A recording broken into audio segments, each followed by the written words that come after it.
غزل صاحب السلام علیکم جی. وعلیکم السلام ورحمۃ اللہ وبرکاتہ.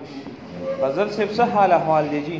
الله ډېر به کرم دی او تاسو برکتونه دي. صحت هم ښه دی، زندګي څنګه روانه ده، شپې ورځې څنګه روانه دي غزل صاحب؟ الحمدلله زندگی ډېره ښکلې روانه ده او بس تیریږي لګیا دی جینو. مینوالو دا غزل صاحب دی او د شاعري ډېر اعلی شاعري ده. د شاعرۍ کې همیشه یو میسیج وي، یو پیغام وي. نن موږ سره په دې مرکه کې غزل صاحب دی او دغه به یو څو کوېسچنې کوو، څو تپوسونه به دې کوو او هغه به ستاسو په علم کې بلا اضافه راولي. غزل صاحب همداسې ده که جي؟ بالکل چې څنګه ستاسو خوښه وي ستاسو وینا په سر سترګو قبوله. غزل صاحب زما د اولنۍ تپوس دا دی چې د پښتو شاعرۍ ته څنګه رالی، ولې رالی او په کوم سن کې رالی جي تاسو؟ شاعرۍ ته په سن 80 کې ښه جي زه راغلی وم جی او دا یو هغه دور و چې زه په میټرک کې وم جی. نو ما به لیکل کول، کله مداحیې لیکل کوه، کله د اردو لیکل کوه او ناست به د شپې تر ناوخته پورې. زبردست.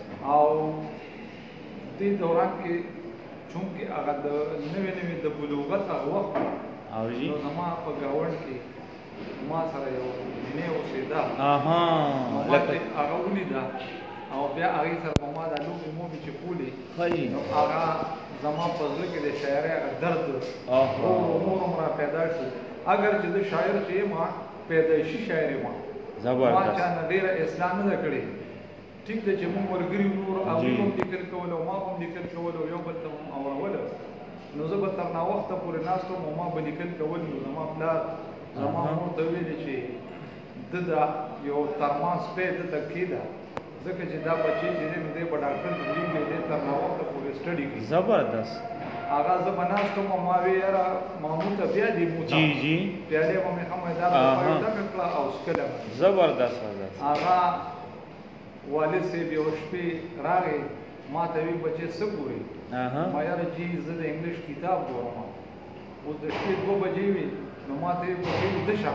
مې چې بس اخري یو سوال پاتې دی بس دا یادوم نو بس بیا سملم. هغه ما ته وی ته وروړه چې ستاسو په انګلیش کې او څنګه په انګلیش کې څه فرق دی؟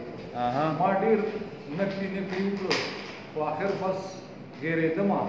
قضا مې راغلې وه، هغه د ما نه هغه رجسټر واغېستو نو په هغه باندې د خفګان نه او د ډېرې غوسې نه څه چلو شو. زما هغه رجسټر د شاعرۍ ډک و، هغه زما ابتدایي دیوان هغې په چوله باندې کېښودو، هغه بلکل ایره کړو او بس بیا چوکه راواغېسته نو بس زه یې موټه کولم او زموږ ټول کور والا عمره ښې الله دې وبخي هغه یې موټه کوله. نو بس هغه نه بس بیا د ما شاعري نورم اگر چې ختمه نه شوه بلکې په هغې کې یو زبردست بدلون پیدا شو. ځکه چې دې کې د جدایۍ او د هجر هغه غم ورسره شامل شو، په ما باندې قدرونه ولګېدل. نو دا زما د شاعرۍ هغه آغاز و. زبردست. غزل صاحب دویم تپوس دا دی مینوالو موږ غزل صاحب نه تپوسونه کوو. نن دویم کوېسچن دا دی غزل صاحب چې آیا ستاسو په خاندان کې بل کوم شاعر و که تاسو صرف واحد شاعر یا فلار وغیره څه داسې ورور وغیره یا په کلي ګاونډ کې بل شاعر و ستاسو که نه صرف تاسو واحد شاعر و؟ زمونږ په علاقه کې خو شاعران وو ډېر زیات. په هغې کې ښه نامتو شاعران هم وو، تواب او د هغې نه علاوه د پښتو افسانې هم پکې وو او علي حیدر جوشي چې صدارتي ډېر زبردست شاعر دی غزل صاحب.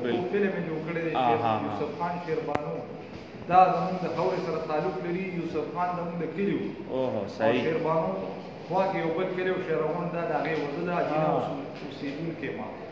نو هغه زما په دې خټه کې د شاعرۍ او د رومانیاتو او د جمالیاتو دا رنګونه د مخکې نه پراته دي. زبردست غزل صاحب. د موجوده وخت په شاعرۍ باره کې به تاسو څه خیال کوئ، څه نظر ساتئ غزل صاحب؟ دې باره کې به څه وایي؟ آیا دا شاعري د پخوانۍ شاعري په معیار باندې روانه ده که نه دا اوس شاعرۍ کې څه ملاوټ او څه داسې غلط الفاظ چناو کېږي؟ تاسو دې باره کې څه وایي غزل صاحب؟ ځکه چې اوس نن سبا هر سړی ځان له یو مایک اخیستی دی او بس لګیا نه په شعر پوهېږي نه د هغې په معیار پوهېږي خو بس لګیا اوسي. نو تاسو په دې باره کې څه وایئ چې پخوانۍ شاعري ډېره مزیداره وه ښه وه که نه اوسنۍ خلک؟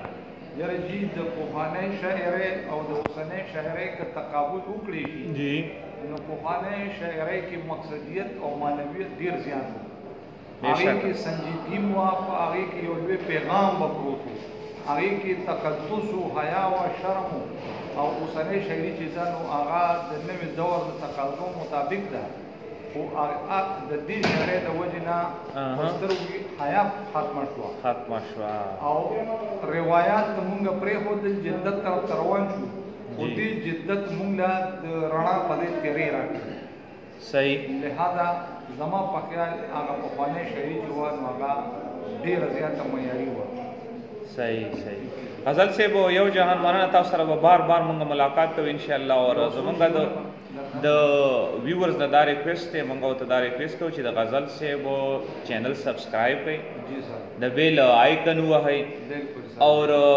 د یارانو دوستانو سره په ګروپونو کې شیر کړئ چې دا چینل پروموټ شي او تاسو ته د غزل صاحب کوالټي شاعري تاسو ته در ورسي غزل صاحب سحر دی اور جی یاران دوستان ریکویسټ هم کوي په یو څو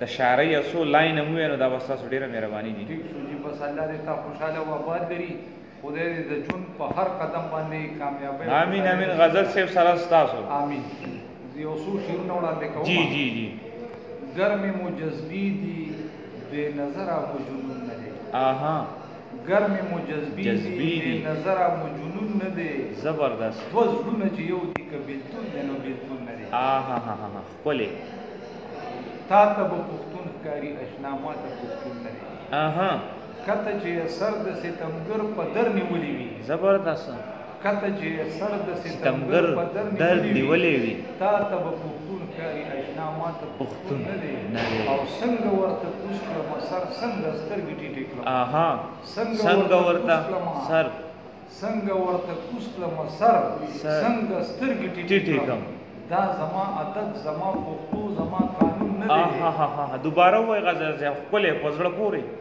زبردست کوز کړم سر څنګه سترګې ټیټې کړم دا زما عادت زما پښتو زما قانون نه دی او راشه د غزل د لیونتوب کیسه ووینه د لیونتوب کیسه ووینه مو وایه الفت چې د شاعر سره موضوع نه دی او زبردست غزل صاحب یو جهان مننه جی ډېره مننه والسلام آباد اوسئ خوشحاله آباد والسلام